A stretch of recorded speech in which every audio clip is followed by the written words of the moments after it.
Let's welcome in Bobby Manning for the Celtics postgame show. Celtics go down. Back-to-back losses to LA teams. This one to the Clippers, 114-111. This was an annoying game and kind of a weird game, and a lot to be frustrated about. There are some things, some positives we can draw from it. We're going to get Josue. We're going to get Sherrod joining us from LA in a little bit. So hang tight with us till then. People are piling in already. Yeah, Angry.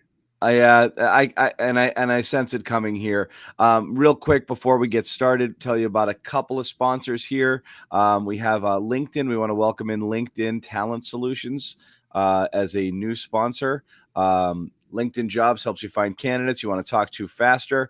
Go to linkedin.com/garden. Post your job for free. Terms and conditions apply. So make sure you check that out. LinkedIn, lots of love for those guys. And of course, com.com/garden. Good way to start this one. Everybody stay calm. We will get to it eventually. 40% off a Calm premium subscription, #1 sleep and meditation app. So go get yourself some. We're going to need it after tonight's game. So, Bobby, I'll give you first crack here at this one. It's really hard. I mean, I'm saying first crack. I just the turnovers alone. The turnovers and the turnovers are mind-blowing because they weren't pressure turnovers. They were sloppy, just drive into nowhere and throw it to no one turnovers. Just careless. And you could tell as soon as they decided they didn't want to play sloppy anymore, they stopped. But not until they had 23 turnovers, like midway through the third. Then they cleaned it up, but made a run too little too late. Another one of those games where they decided to play a quarter or two. And this is what you got. And you lost to a team without George, without friggin' Leonard. It's a really bad loss. Yeah, execution was as bad as it's been all season. That smart lob over Tatum's head cost you the game in the end. Yeah.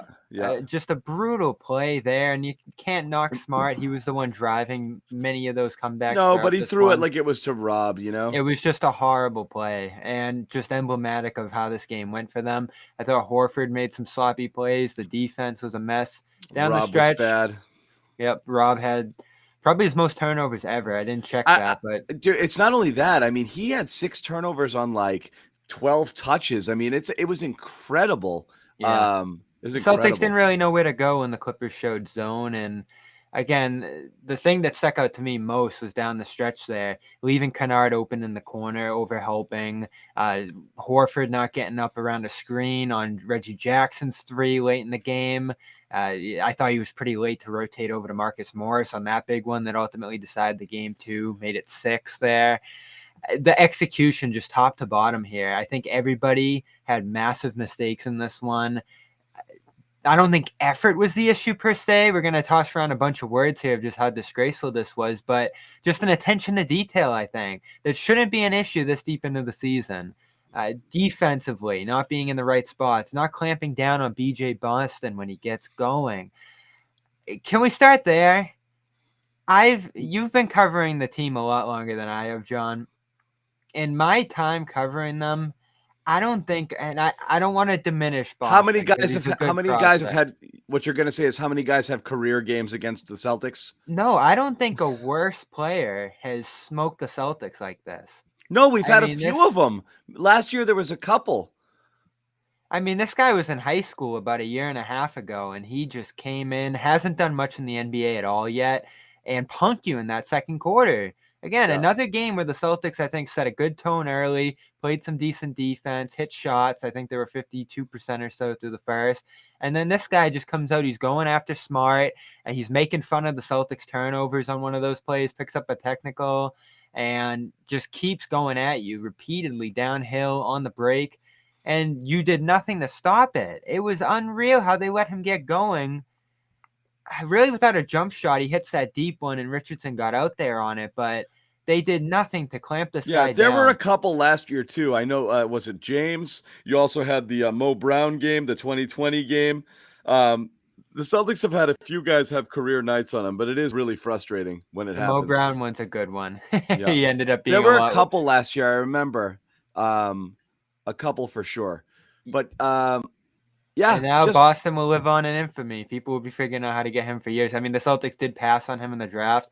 He was one of the trickier guys for me. I mean, he was on my radar there. I didn't really know what to think when of you're him. at that point in the draft, what did he go, 30? He went 51. Oh, 51, sorry. Yeah. I mean, these are all flyers, you know? Yeah, he was a top pedigree guy out of high school though, because he just had a horrible year at Yeah, he was a blue Kentucky. chipper. Yeah, so the talent's there for sure. It wasn't mind-blowing to see him do it, but this early in his career when he hadn't done much through the first 26 games or so there was surprising. Just surprising as a whole to give up 114 to a team that doesn't have George, as you said, hasn't done much on the offensive end aside from him this year. You have some shooters there. The shooting's excellent on LA. But overall, in terms of playmakers and guys that really scare you in terms of creating offense for themselves, there's not a ton here. But you let Jackson get going. Man took it to you early. Marcus Morris, I don't know if he's had his revenge game yet against the Celtics, but this was certainly it. Again, I came out of the game yesterday feeling a lot worse about the defense than you guys did. I think you guys thought it was more of an offensive issue there. You were just getting blown away on the defensive end right now by everybody. The paint defense is a disaster.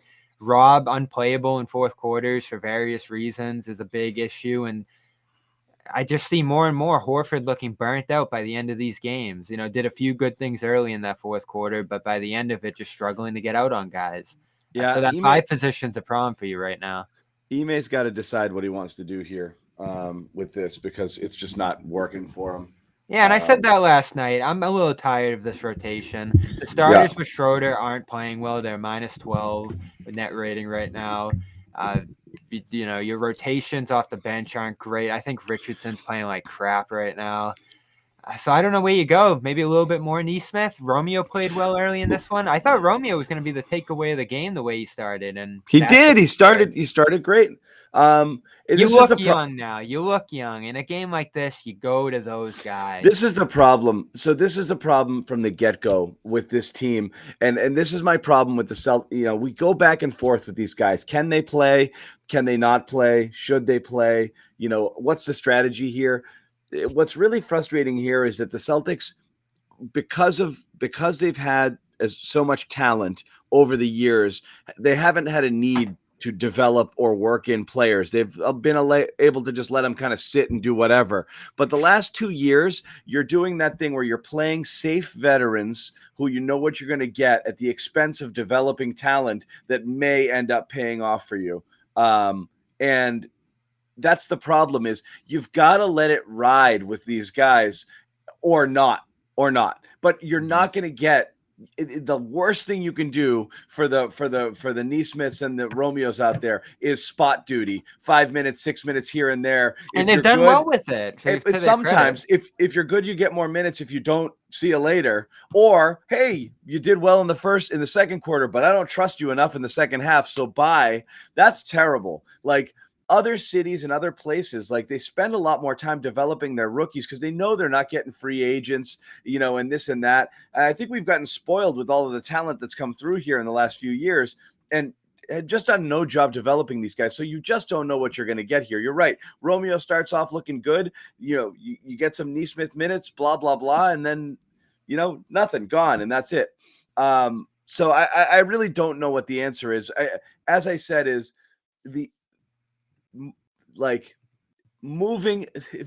changing the rotation to put somebody in there that creates a little bit more spacing and shooting, even if they're not ideally suited, makes sense. Whether it's Grant or Romeo or something, get rid of the double big. You got to get Al down to about 20 minutes a game, because you're burning them out here. Al and Rob together are killing you, especially when Jaylen's out and your two guards are Schroeder and Smart. There's no shooting out there. There's no shooting on that team. There's no shooting. So there's nothing you can do there, Yeah, it's maybe a move you make is that closing lineup down the stretch there. Start to integrate that a bit more here. It's done well offensively. Down the stretch, you were able to score quite a bit, be disruptive, and defend across the perimeter there. And obviously, you're going to get good center play from either one of those guys there. Just start to make yourself a more wing-oriented team. Cut out double big minutes entirely here. I just don't think there's a place where that's going to help you down the line here. Maybe certain matchups, if you get lucky in a playoff series against Miami or something like that, that might be something that works there. Milwaukee, it's just like you got to shake up the rotations through the flow of the game, because in the second quarter, third quarter right now, you're getting blown up. It'd been the first and fourth quarters that were killing you earlier. Now I think you're starting games well and ending games well. There's just a middle period there. 39 points in the second quarter. Again, you get into that bench and then everybody falls asleep there. I mean, that was gross. I don't know how you give up. I mean, you just had one guy on the other side showing you up. And the whole and again, you're just racking up turnovers, and then you're just giving up open shots and open jumpers and open looks. I mean, just a really just sad performance on defense. And again, one quarter does them in. Last night it was the third. Tonight it was the second. And that was it, man. I mean, you don't get surprised with this team anymore when they hit these lows. But if you look at, and Paul George was a pretty late scratch, so you didn't have time to really take it in. But if we came into today from the start saying George isn't going to play, you couldn't fathom losing this game. The Clippers are just a disaster offensively without him, and he does everything for them on that end. You got a couple of different guys that can threaten. I don't know how you lose this game. For your bench to be blown up like you talk about there, it's just unreal. Complaining, I think, is a good point too there. Dude, come Plays on. Plays that really aren't even bad calls. I'm trying to think of one specifically, the Tatum one where he got fouled on the floor. Pretty obviously. Spending too much time worried about that one. And Tatum had a decent game, I thought, outside of the turnovers. The effort was high down the stretch. The effort was high, but it was really getting to the basket and out in the break and things like that. It's just the sloppiness these last two games to have 11 turnovers here. It's no urgency. It's that 48-minute thing. It's such a freaking cliche, but it's so obvious. You just don't care for or respect possessions, enough throughout the game, where they just went in there and Tatum was just winging it. It's into the middle of the paint with no chance of it getting through to the guy he wanted to pass to. Rob's were more klutzy, clumsy. Tatum's were terrible. Rob was awful. I'm not apologizing for him. Tatum's turnovers were terrible. Just drive somewhere, turn around, just throw it up. Really bad stuff. You just have to value the ball, value possessions more than that. I hate the flipping the switch stuff. Actually, when you see him play as hard as he did in the second half, I get more pissed off that he didn't. And do it feels like they've never won one of those games. Like never. You knew when they were scorching back with 3, 4, 2. They do against really bad teams, but yeah. Right. I can't remember the last one off the top of my head. They had one this year where they only played the third quarter. It might have been OKC or something. At OKC, I think. They sucked all game. It was like a 40-point first half. Blew their doors off in the third quarter, and that was it. They've had a couple of those types of games against really low opponents. But you're right. You play a team that pound for pound is about the same as you. Yeah, going back to last year. Yeah. Yeah. These are terrible, Mm-hmm. And you see it again and again. Like, how many times are you just watching this team and your head's spinning? You call it embarrassing. You call it lifeless, effortless. I mean, Ime just blew up. Ime emptied the clip on them last night in terms of criticism. Did it again into today. There's nothing left for him to say. I'm so bummed out by it, though, because we get to 2 games ago, and I know it's a little bit of fool's gold when they score those, 130 and 145. We know that's not the offense. I did a 20-minute video. Someone commented, it's not going to last. Well, we know it's not, but you start to – it's again, this is we always talk about this. This is the problem with a 500 team. You start to get excited a little bit, and you get out over your skis, with these guys and then you feel like a fool. So, like – the Utah one was real deal. That was excellent competitive. It is, but that's the thing is like the most frustrating thing with this team is you feel like if they move the ball and play with defensive intensity, the results are usually favorable, or they're in games, or you're able to draw some positives out of it. And when they don't, you're just like, what the F, man? And you see, like there's nothing worse that speaks to lack of effort and lack of focus than turnovers, poor defense, and bitching and complaining to the refs. Those are just the 3 things that are like the complete antithesis of the team that Ime wants them to be. What are the things he said in the press conference? Literally, stack them up. 3 things he said. We're going to pass the ball more and work it around. He keeps saying this stuff. Even he had a third quarter he had a TNT interview last night on the broadcast, and Tatum's playing a good game, and they ask him about Tatum. He's like, yep, he's just got to move the ball and trust his teammates. He's still saying it in the middle of a good game. Like, let's go, man. Do this thing I want you to do. And I'm not blaming Tatum. It's just obvious Ime wants them to do a thing that they just don't do regularly enough. Move the ball, play, stay focused and play intense on defense, and shut the F up. And they can't help themselves. He abandoned that. He abandoned that. Help themselves. It's unreal. And that's the thing. You see those things, the stuff just keeps rearing its head over and over again.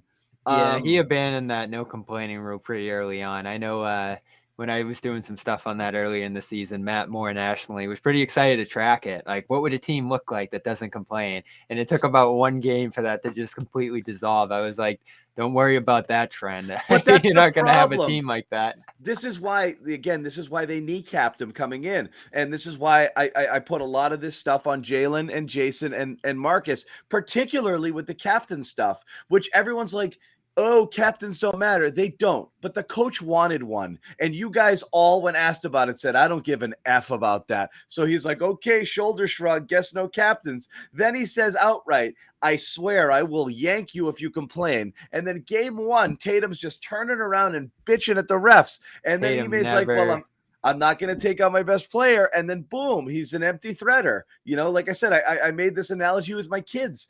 You can't be an empty threader. And Ime got caught week 1. He's like, okay, I guess you don't have to listen to me.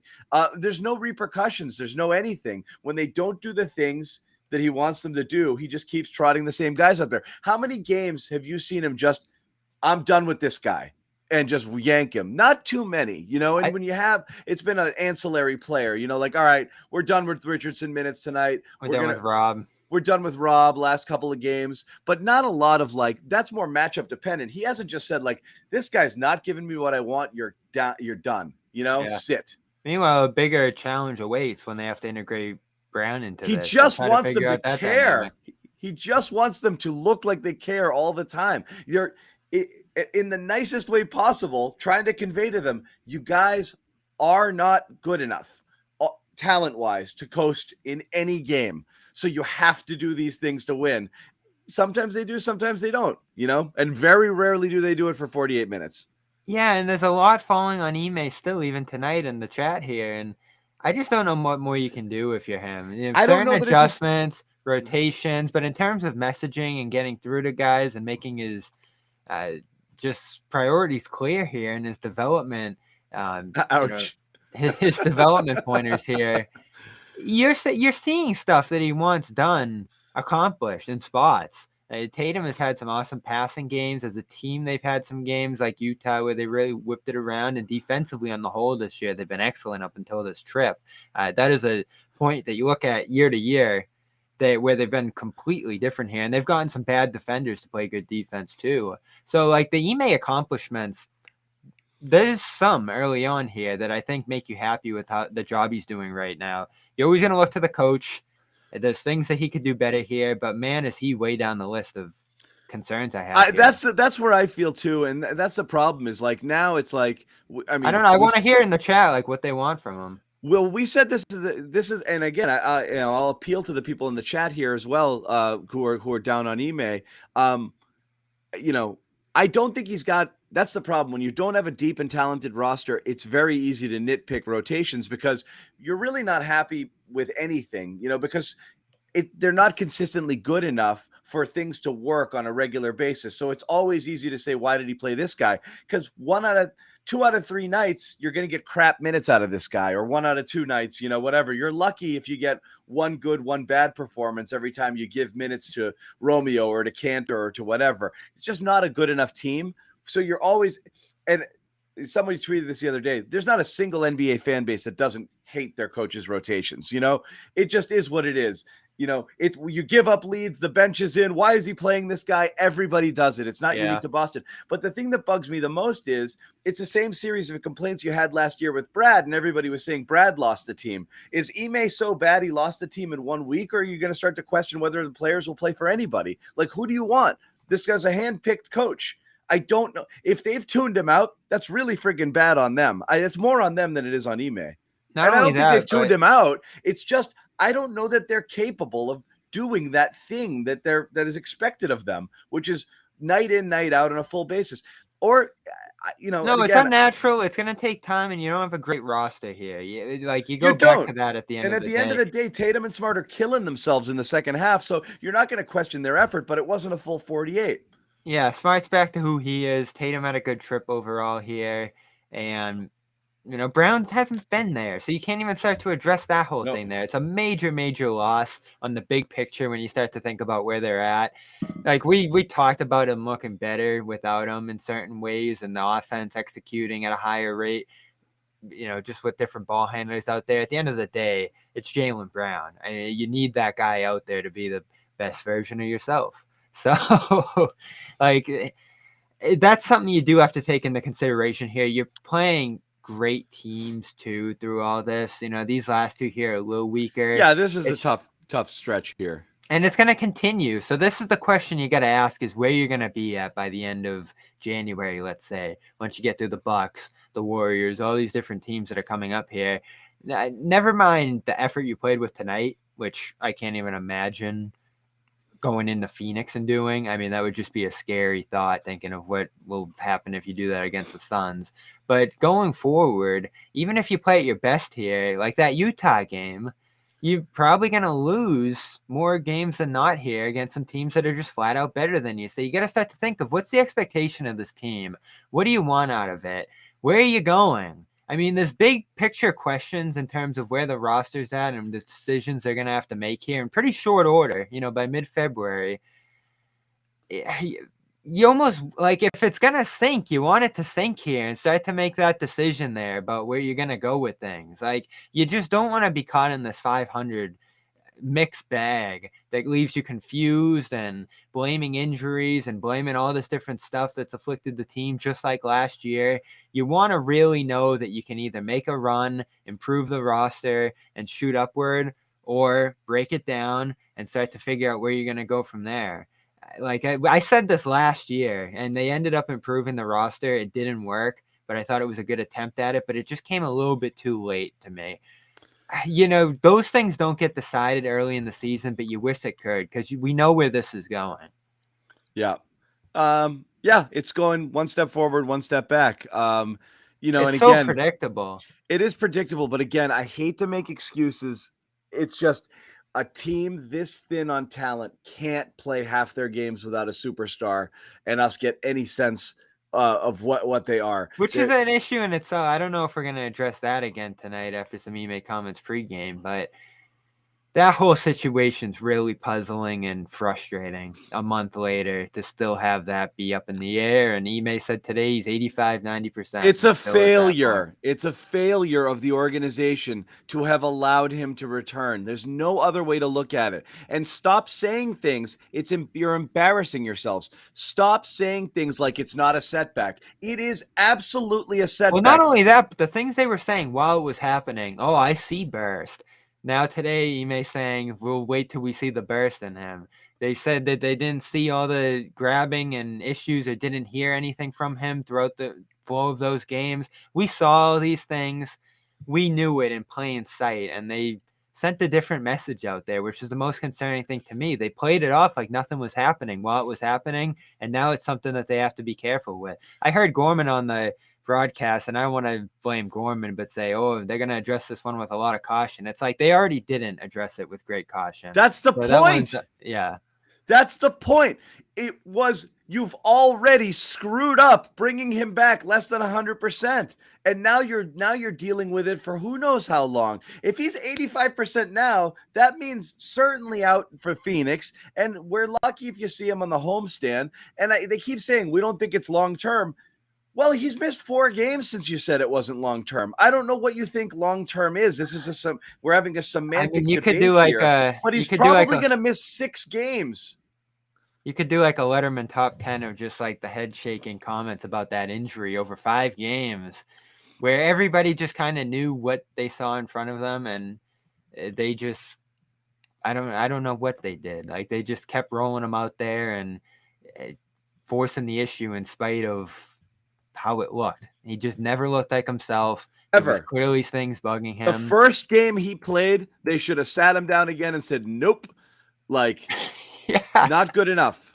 Like, nope, not right. And he came out after that game and said, I wasn't really comfortable with how I felt, and said he had tightness that just never went away, and he worked through it, and then he tried it out for the Nets game. I remember watching him in warmups at the Garden, just really being cautious with how he was moving, holding himself back. I didn't think he was going to play just based off how he looked that night coming off the Houston game. So that whole situation I wrote about for CLNS Media. I think everything I wrote there is still pretty valid just in terms of how that progressed and where it went wrong. And you just hope that there's not an even bigger setback or re-injury that they're not letting on about here, and it's going to be like another full progression of a hamstring injury here. Who knows? Like after what they did there, how do you believe what's coming out about the path ahead here? I don't know whether to think he could be back Monday after you get 3 days off over the next 4 here, or whether it's going to be another month. I mean, it could be anything with a hamstring, right? Again, it all depends on grades. Ime said he's at 90%. And each player is different. There's no such thing as 90%. You either feel good or you don't. If you go in any less than 100, the risk of re-injury is very high. So it's not only feel 100, it's feel 100 and then have enough runway past the injury of feeling 100 where it's not at risk of being re-aggravated. You never come back at less than 100% on these injuries. You know what's the other weird thing too? We keep saying it over and over again. You never return even a day early on a hamstring injury or any sort of soft tissue injury because the risk of re-injury is so can we throw high. It back to the most just jaw-dropping line out of all of them though? Return from injury management. What was that? The second I saw that, I mean, you know me, I'm friggin' an asshole, but I mean, I tweeted immediately. I was like, what the hell does this mean? Return from injury management. He's out. He's out with a hamstring injury. You're not managing it. He's out with a hamstring injury. Yeah. I cannot believe. And you just, you put it in tandem with different injury mishaps that they've had over the years here. Like this one is really right up there with any of them. It's unbelievable what they did with that injury. I just can't even fathom it. And Jaylen's still pushing to play. Clearly there's something on his part that he's got to hold back a little bit because maybe they placated that desire they had to get into that Lakers game, playing in Atlanta, different things along the way here where he was really trying to jump back in. And at some point did they just say, all right, let's just do it. He really wants to do it. Yeah. You got it. Like you said a couple shows ago, you got to have a bigger picture and a bigger perspective in mind of what's going on there. But well, you do it. And so just all of the numbers too, just the re-injury rate is higher than the injury rate, obviously, because you've already had it. But also the re-injury of a hamstring usually results in a longer absence than the first time. That's what I'm wondering right now. No, yeah. It always does. I mean, that's what the science says generally. Each person is different, but typically the risk the risk of re-injury is like 35%, even if you come back thinking you're close to healthy. But then beyond that, usually the second stint is longer. So that's why you really never push it. It's usually like last year. It's usually like 4 weeks and then take another 1 or 2. You never mess with it.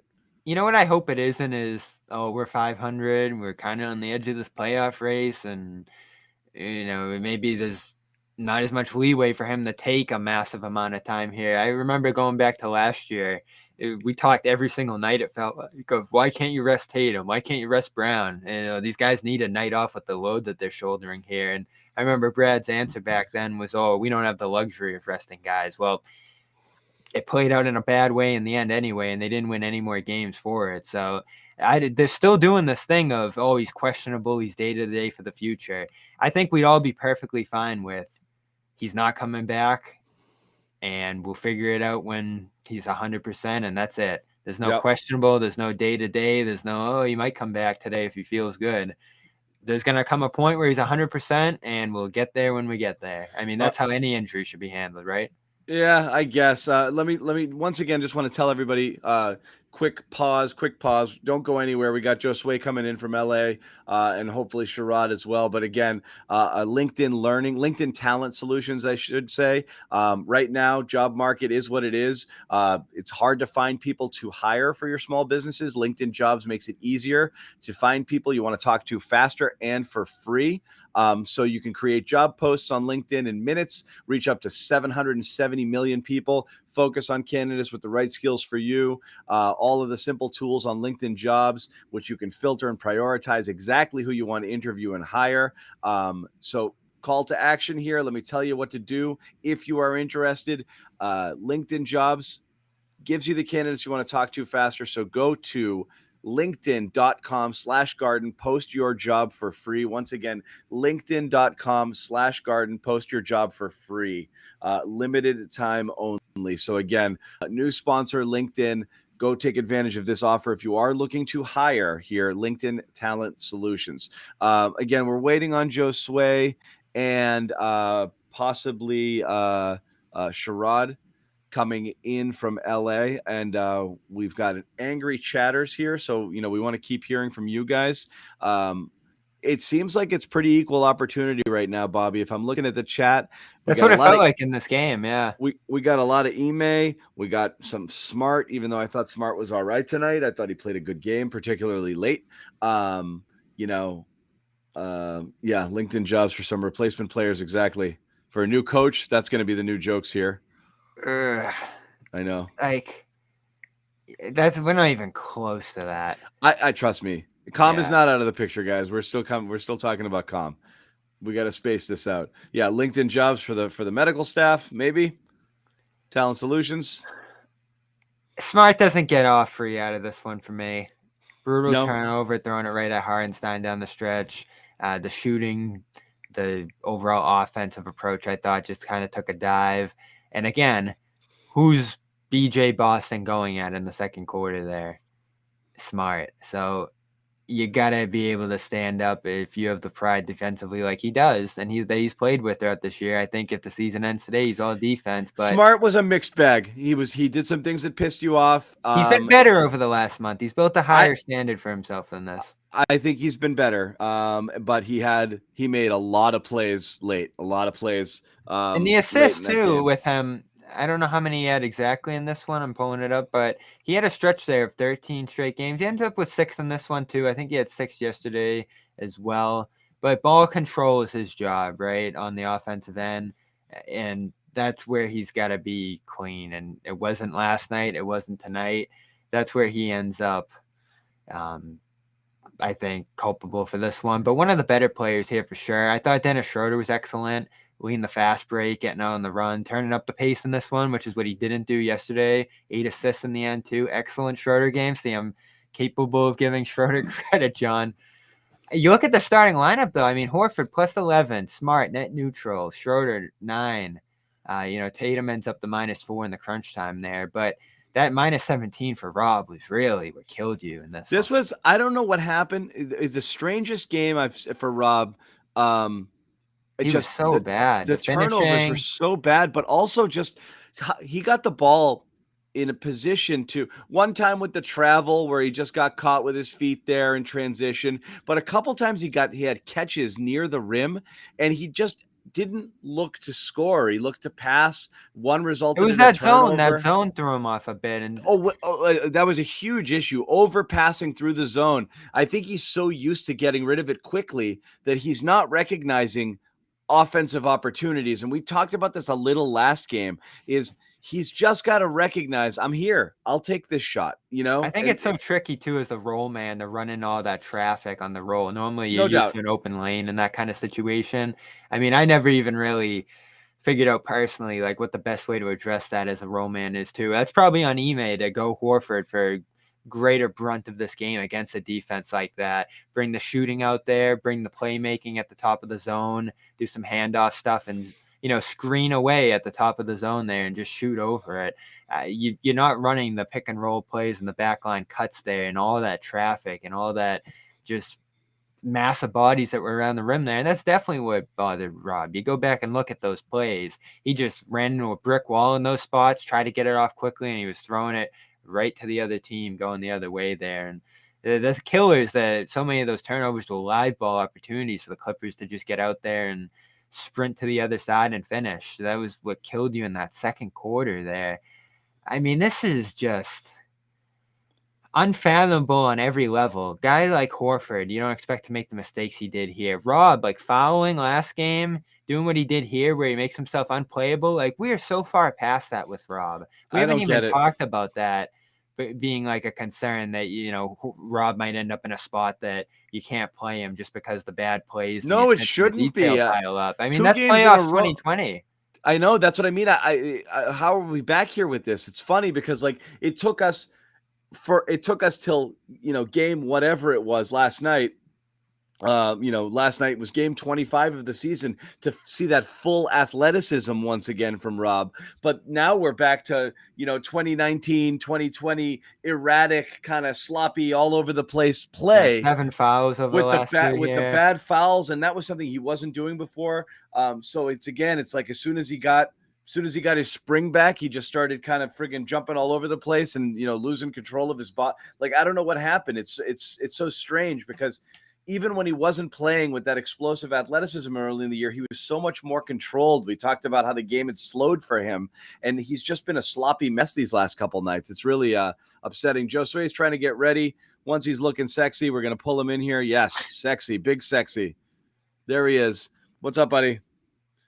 No, we don't have you. We got no sound out of you. Yeah. Keep working at it. Keep playing around. Mess with the buttons. With delaying, I don't know. I guess you can pull a few positives out of this one on the young guys if you want to, or we can jump right to the interview of the night. I don't know if you want to spend much longer on this game here, but what, Danny? Yeah. We'll get to that in a little bit. I want to give Josue a chance. Josue's at the game. I want to give him his chance to talk a little bit about it. Let's hit on the young guys real quick while waiting for him to come in. Is there a level of involvement that you want to have from them consistently? Are you seeing enough from those guys right now? Romeo in particular, to me, is a guy who I just think could do more right now. Like I said, he can do more. In the place of Jaylen, I would start Romeo. Or against small, I would. We've had three different starters in that. No, I would put. I want to see a world where ultimately I want to see a world where Schroeder and Horford are both coming off the bench. That's what I want to see. So whatever it takes to get there, whether it be a lineup where you can work Nesmith in there, you can work Grant in there, you can work Romeo in there. I don't think they're great players. I just think you don't have to start your best five. You just need a lineup that makes more sense, that creates more space, that does more things for you. So that's what I would like to see. I don't know what the right combo is, but I want to see you commit to it for a little bit. Decide, this is a guy, I'm playing him 25 minutes a game, and let's go. It's the only way you're going to get stuff out of these guys. And so I like that maybe, there. And if you want to hedge a little bit on the double big thing, if you did take Al and you want a little bit more beef, put in Grant as your starter and at least have him in the corner, even though he's turning into a bit of a pumpkin with the threes. They haven't been falling with the same frequency lately. But maybe that's something that it gives you there. Let's bring in Josue and give him a chance to talk about the game.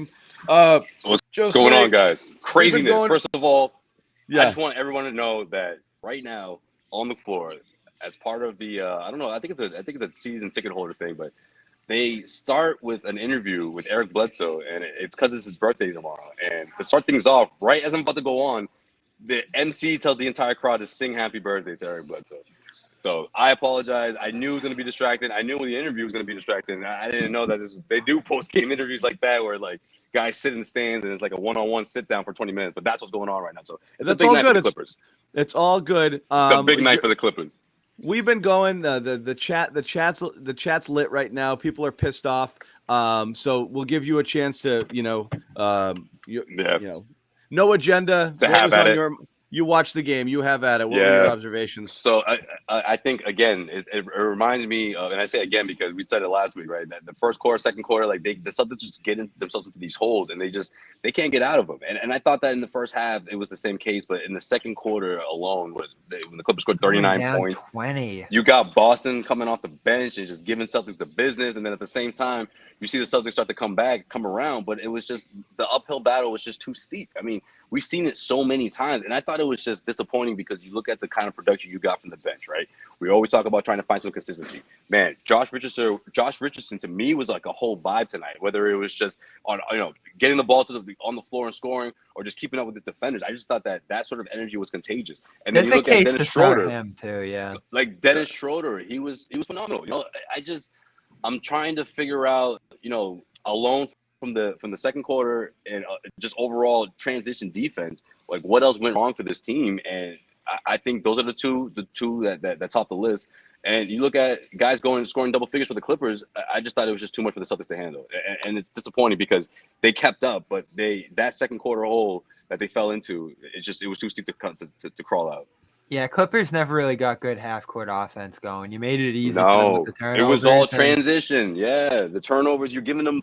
Man, they capitalized on those. What was it? Yeah, you made it hard. You made it harder on yourself too by botching fast breaks. I think it was 33 points on 23 turnovers. I think were the final numbers, but yeah, 33 points. That number it feels like 40. It was 33. I thought it was higher too. They really. I'll explain why I'm sweating, by the way, guys. They were 23 turnovers. Those numbers were about what they were midway through the third, and then they cleaned it up. Like they got to that 20-something mark.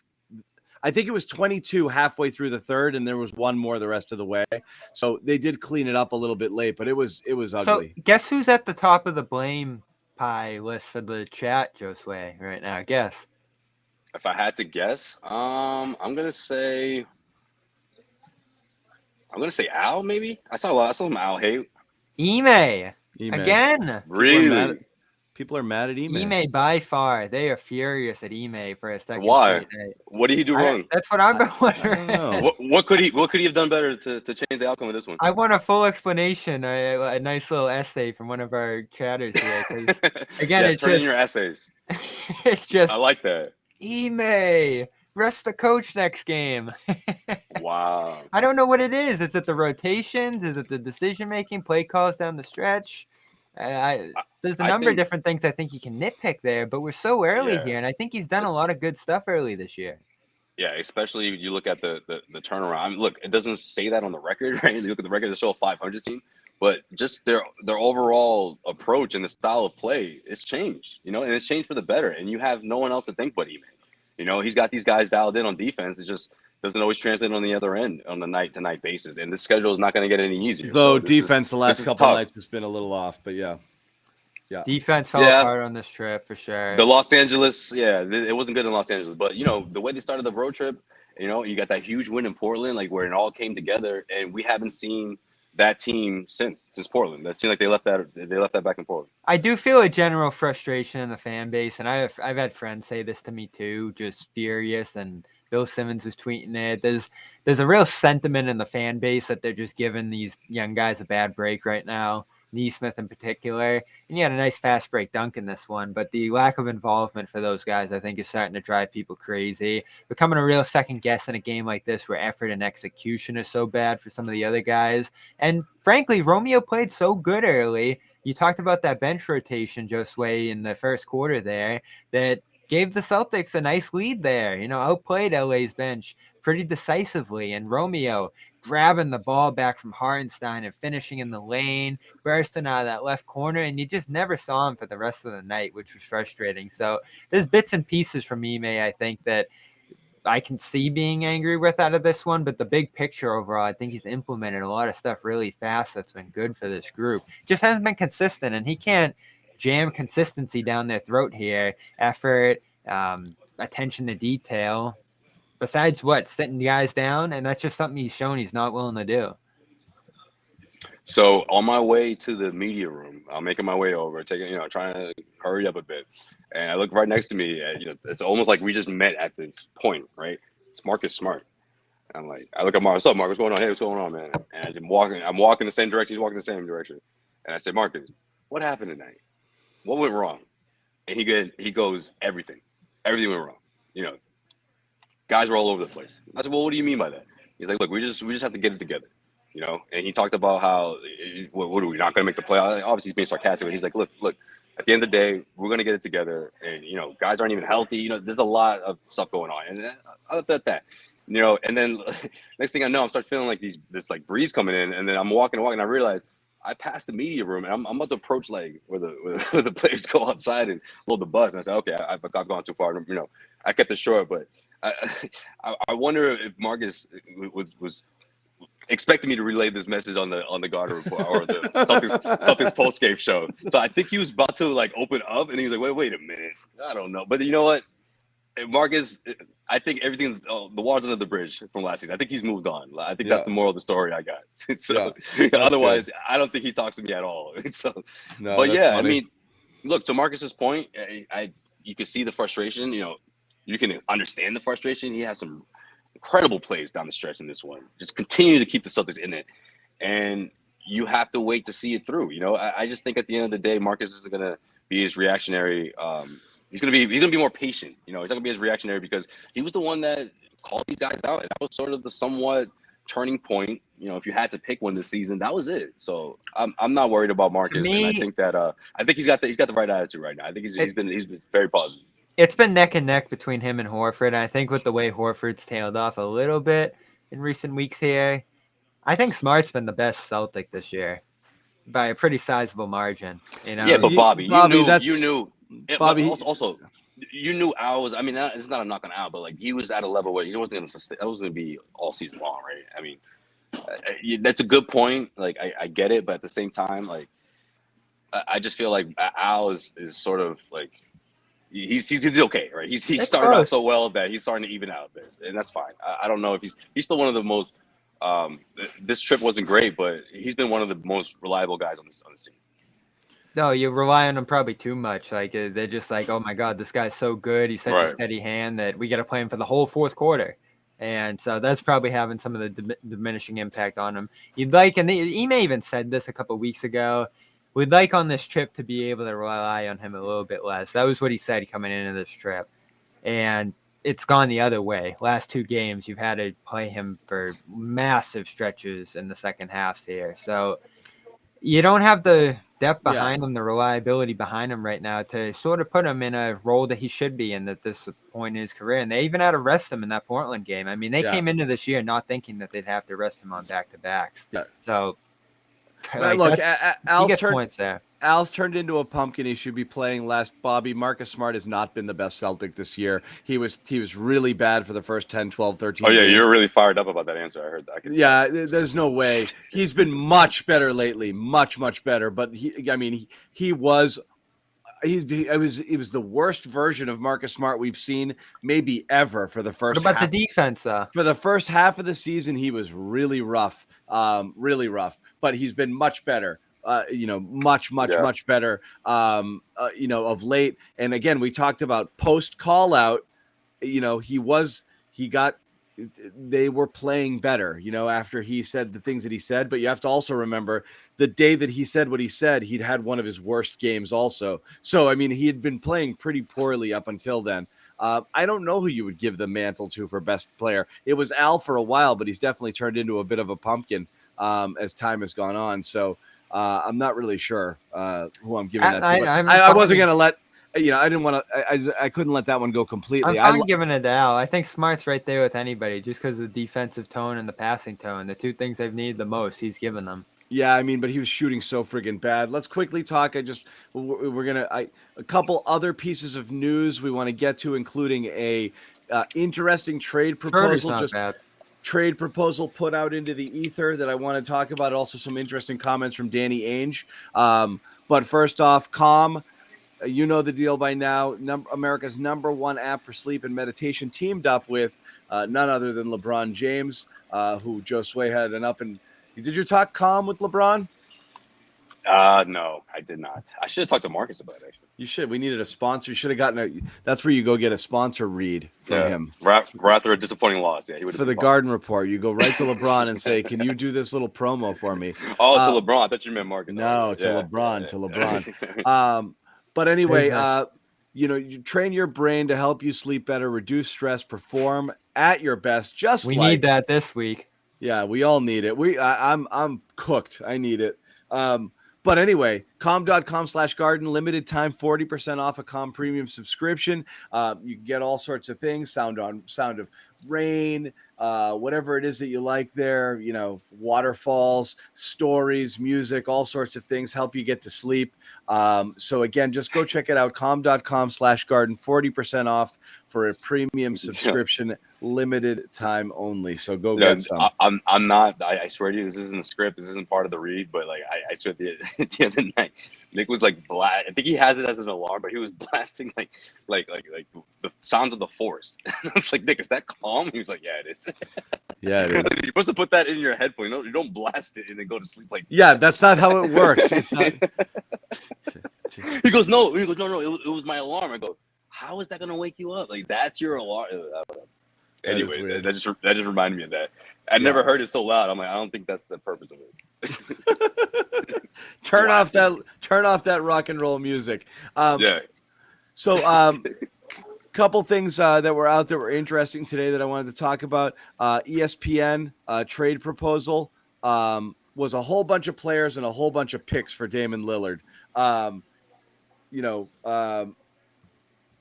Basically ended up being 4 first-round picks for Damian Lillard. And basically it was a non-Jaylen trade for Damian Lillard that involved 4 first-round picks, which is really what it's all about. What would you guys think of that? You can't say no, right? Yeah. Like if you have a guy on a long-term deal, a superstar who wants to stay longer, who wants to sign on for more years beyond this, it's like the Kyrie thing. You look back at Kyrie and you're like, man, that stunk. Would you have done it again? Yeah, you probably do it again. Like it's just there's so few opportunities to add stars in this league. And when you do it for picks, I'd throw more picks if that's what it took. I think I'm sure you would, Bobby. This is actually low there for me in that sense. Yeah. So none of these players. It does. It sounds, this is funny. It sounds just like a Bobby trade. Yeah, right. That's why I loved it. I'm like, look, I'm not the only one who's saying you can do stuff without trading Brown here. I put my own trade out there for Sabonis on CLNS today as well. Got in deep into those trade talks. But I do think it's interesting to compare these two situations. I didn't do it heavily in the piece. But you think about a guard entering his 30s who's going to make over $50 million a year with him. Do you want to go in that direction, or do you want maybe a guy who's not as good as the Jays but can complement them decently, make $20 million and have the chance to have a more rounded out roster around them? You think of what you're going to lose in 2 point guards in this deal. One of your most reliable big man here. It's nice that you can keep Smart and Rob out of this deal, but it essentially leaves you, I think, with what was coming back: Cody Zeller, Tony Snell, stuff like that from Portland, and then you have Grant off the bench. It's the age. It's the age. To me, the downside here is it's a lot of picks to give away for a guy who's going to get worse the second you get him for the rest of the time you have him. Yeah, and that's kind of my point. I think I prefer the Sabonis. You missed the whole ride. Yes, it's a dramatic way to put it, but it's accurate. It's accurate. You've missed the ride. It's on its way down, which is bad for Portland, right? Yeah, doesn't mean he's still not excellent. He's capable of winning games and friggin' carrying teams on his back still, probably, even though the regression this year has been pretty steep. But it's early in the year and he's had some injuries as well. But John, you know how I feel about this expiration date I was talking about last night, right? Like when it comes to Tatum and Brown, and what I mean by that is like the expiration date for when they start to think, okay, we have to go another direction because it's not working. And I think if you're in that space, then you make a trade like this because you're just going all in, whether it's a 3-year window or whether that third year, if you lose this year, things fall apart. I think you do it because you're not relying on that guy to be your number one guy for the next 5+ years. You still have Tatum, you still have Brown. So I think it's worth the risk, honestly. I mean, if you were asking him to take over and he was going to be the top guy and rely on him for the next 3 years, that's different. Whether he's option 2 or 3, look, in the Eastern Conference, that's a force to reckon with. That would be a really, really good team in Boston. I think that team is that's a title contending team for sure. And let's get real with the picks at this point. You pick a guy this summer, maybe helps you in a year or so. All of a sudden, it's 2023. That guy's starting to come into his own. I mean, Brown's up after 2024. Tatum's got the player option in 2025. So forget next year's pick. A 2023 pick. You're a year from Brown's free agency at that point. A 2025 pick. All of a sudden, Tatum's at the door. Like, I think there's nothing at all unless you really strike gold. And I know you like the possibility of it, John. It's so rare where they're going to be picking where it helps you. You get a superstar.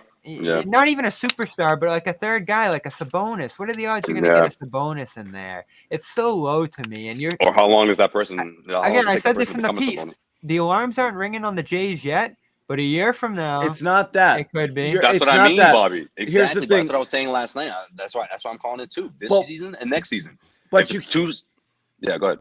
No, you finish what you're saying. Sorry. Well, no, that's pretty much it. But I'm just saying, like, whether it's the 500 record or something close to it, a second round knockout, or one of those guys saying, "Look, I'm not happy to be here anymore." One of the three is going to happen. So here's the thing.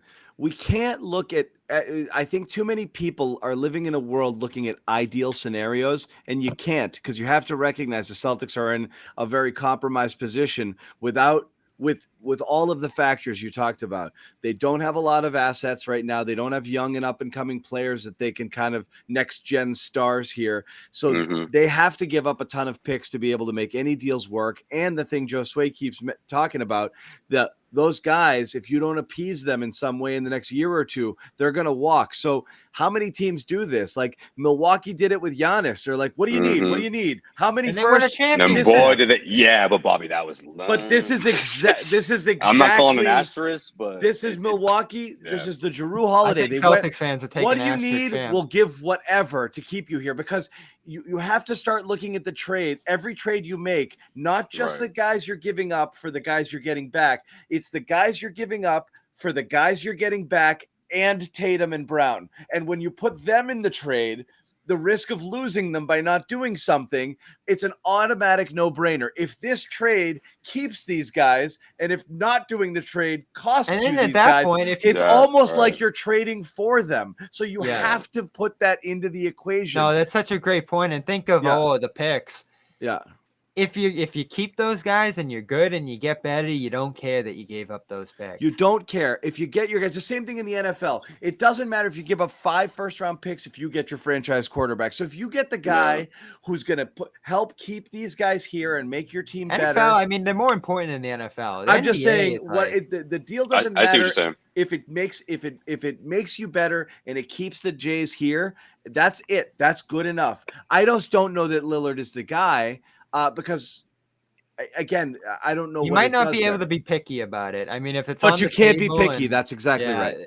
And so, like, I prefer, if I'm picking between these two, the Sabonis one, just because it's probably a little cheaper. You probably keep some things on the table, but at the end of the day, like, the top end talent is what pushes you into contention here. And Lillard is certainly a guy that is up Portland's ceiling year in and year out there to Western Conference Finals at its height with some teams that weren't all that spectacular by any means. Right. Now, did I love how he looked next to Tatum with Team USA?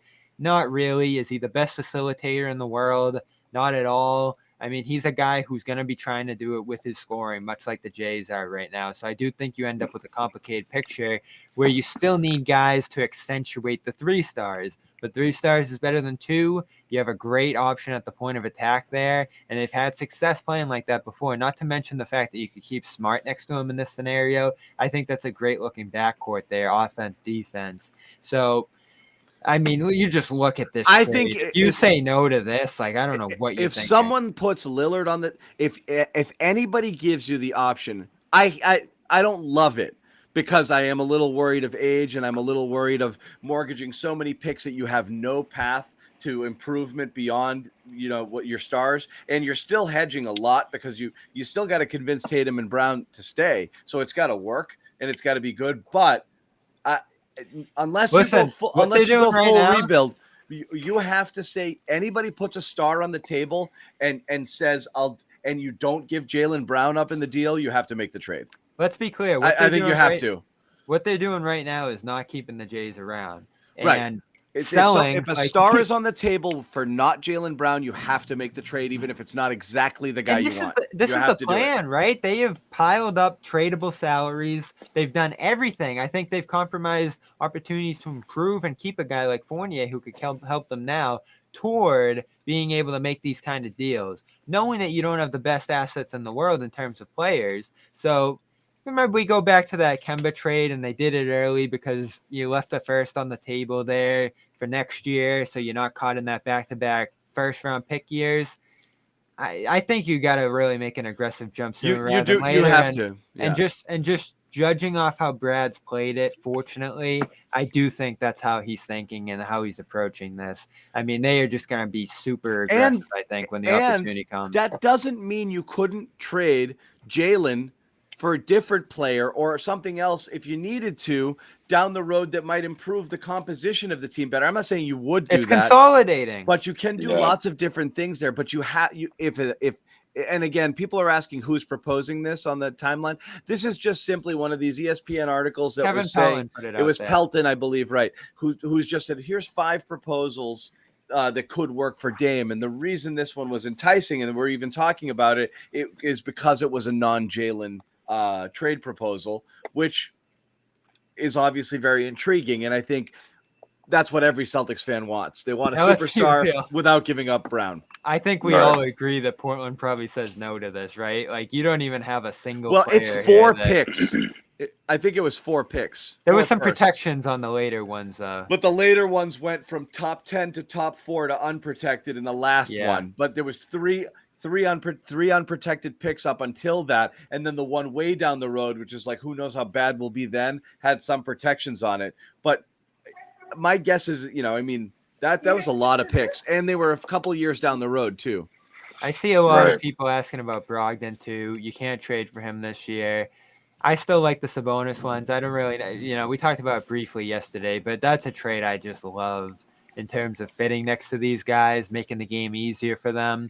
And like we said, the salaries here is a huge, huge difference between 25 and 20 million a year and 50 million in your 30s, John. And I know that's a hanging up point that we both have over this. It doesn't matter. In a few years, 50 million is going to be nothing. That's true. About that. It really is. I think that's like John Wall, Russell Westbrook deal.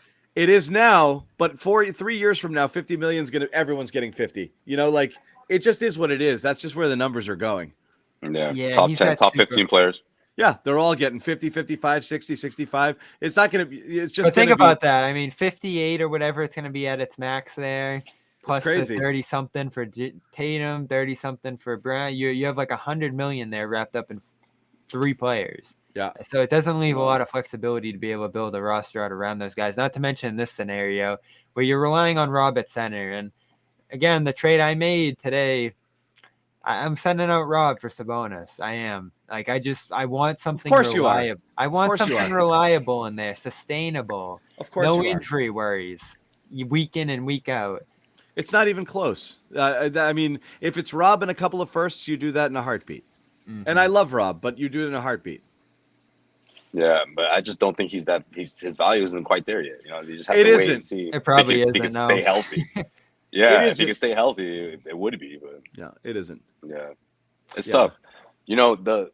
Back to the Dame Lillard conversation. Look, I still think you do it. I don't know. It's one of those situations where you're gonna look back and say, or rather, you play things out and you look at the alternative and you're like, wait.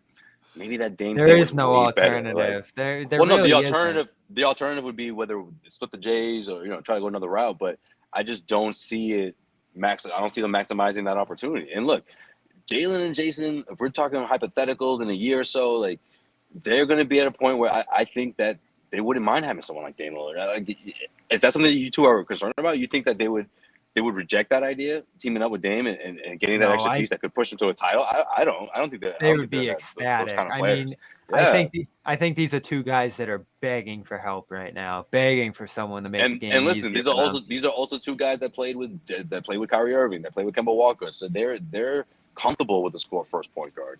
I honestly wouldn't be surprised if they pull for it.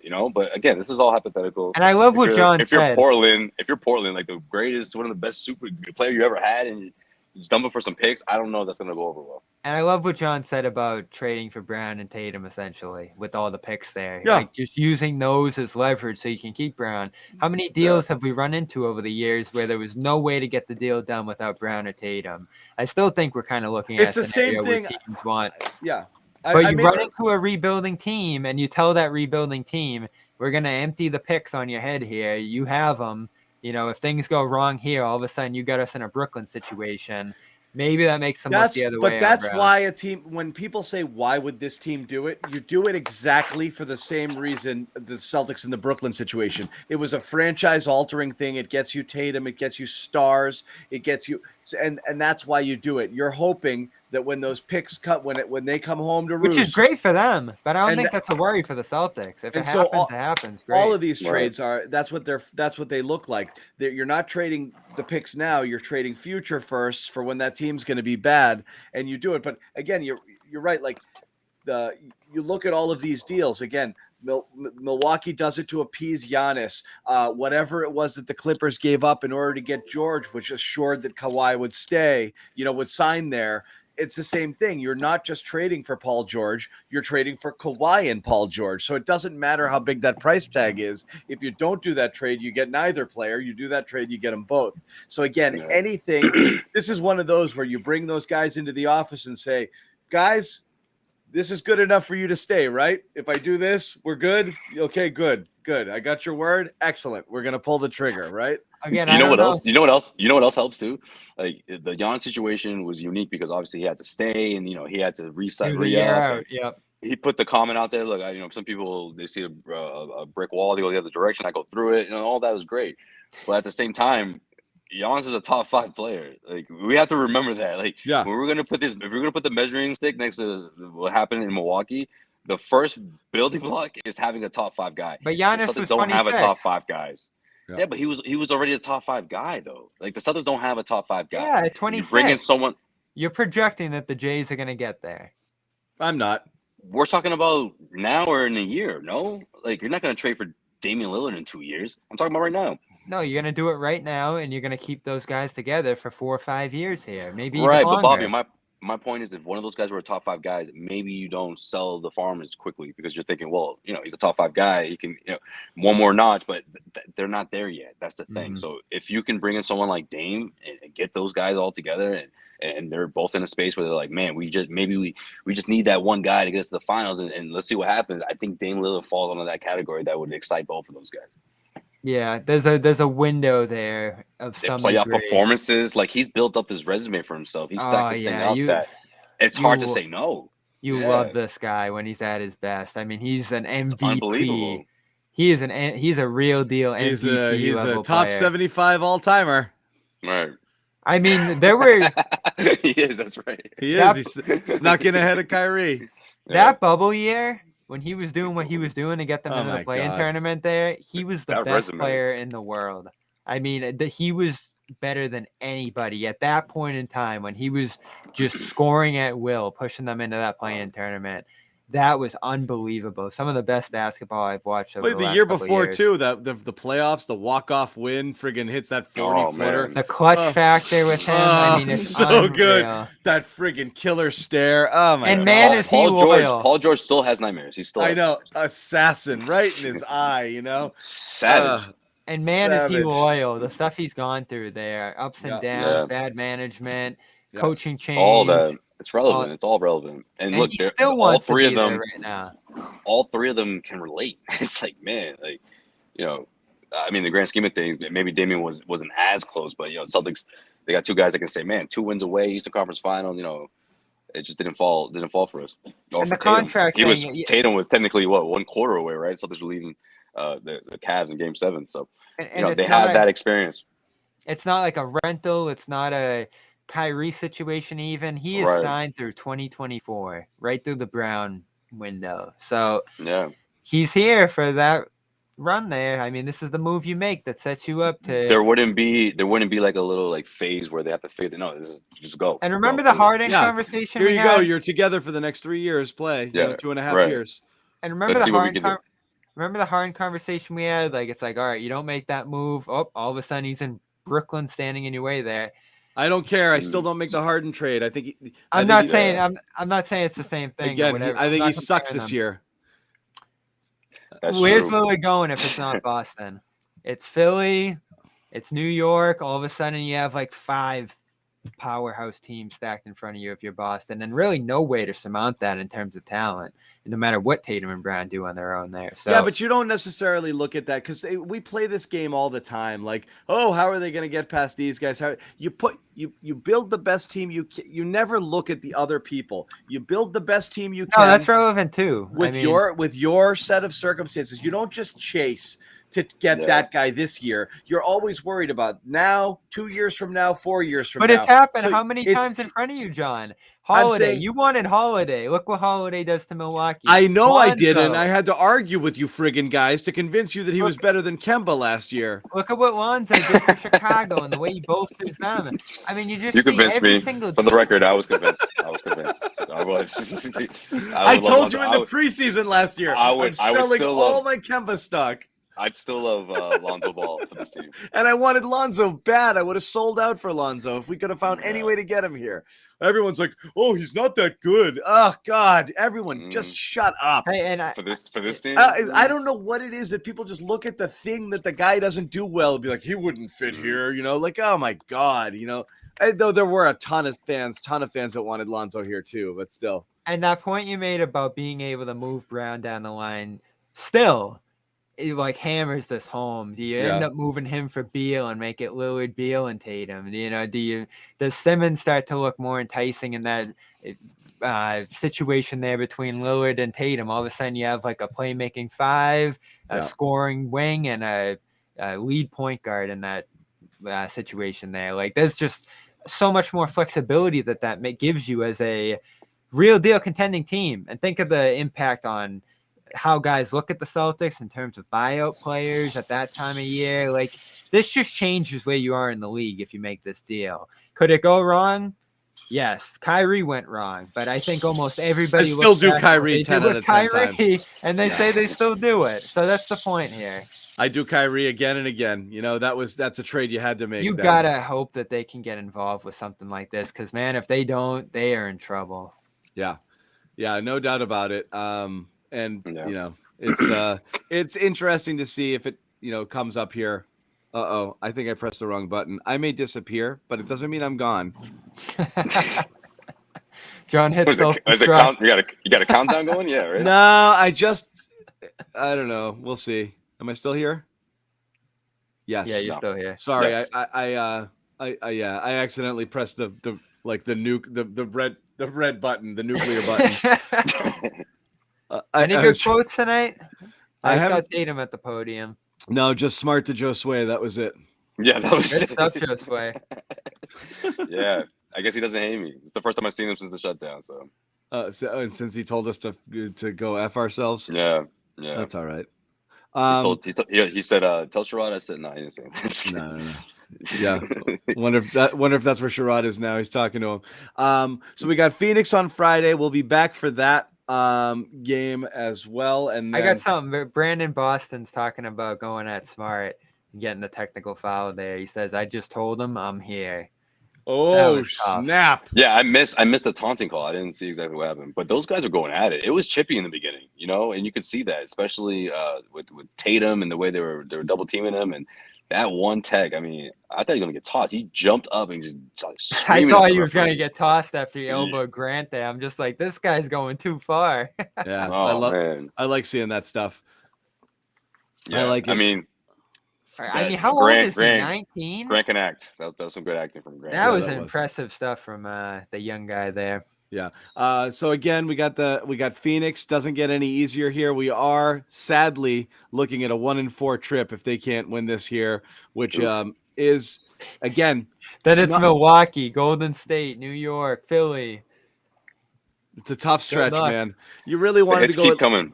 Yeah, you wanted to go 2-3 here at least. This is going to be a really tough one. Again, we'll see whether Jaylen plays or not. We don't know. 10 p.m. tip.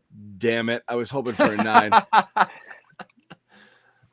We can do it. Isn't that mountain time? Come on, give us 9. Give us something. Well, Phoenix switches. They're balling this year. So Arizona like, nah, goes 2 hours and 3 hours, right? It's one of those weird ones. So I think they're 3 hours at this time of year, and then half the year they're 2 hour difference. There's sometimes. I'm just picturing the guy for Phoenix being like, "Oh, we're prime time now. Okay, no, we're going at it. We went to the finals. All right, we're not doing those early games anymore." So. Okay. It's Rasta's birthday on Saturday, so happy birthday in advance, Rasta. We'll see you there. Happy birthday. Oh, happy birthday, bro. But we are back Friday. I don't know how many of us will be here. Ugly. It could be. So we'll see what happens there. But again, thanks to the people who've been joining us on the West Coast trip here. We've had a pretty good audience throughout. Again, thanks to our sponsors, LinkedIn Talent Solutions here. Go to linkedin.com/garden, post your first job for free. And of course, we have calm.com/garden. It's 40% off, #1 sleep and meditation app, Calm Premium subscription. Once again, I'm about to go blast that right now. Yeah, blast that rainforest. Celtics lose. Yeah, blast the rainforest. Loud, in your ears. Loud, loud, loud. That's how it works best. Listen, it's a great app. No, Nick, it's the opposite of an alarm.